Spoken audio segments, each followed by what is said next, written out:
The New York State budget is officially overdue. Both houses of the state legislature passed an extender for the budget, placing a new deadline for later this week. 12 News' Keith Savage spoke with Southern Tier representatives about their thoughts on the prolonged process.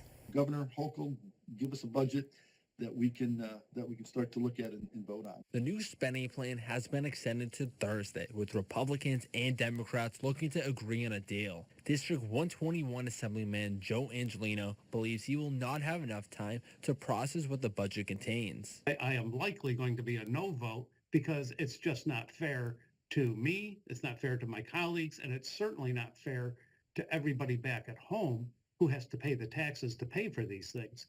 There are so many devils in the details, and we never have a chance to read all of it.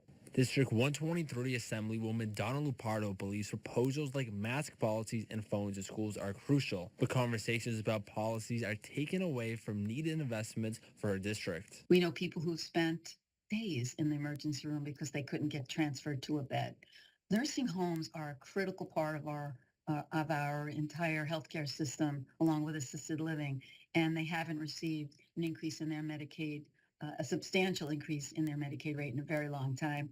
New York State Senator Peter Obracker says education is one of the most important topics being discussed. Number one, education. I absolutely am 100% in support of in the budget, the education funding that we're looking at. All three state representatives voiced their frustration that a budget could not be agreed upon by April 1st deadline. Keith Savage, 12 News, Broome County.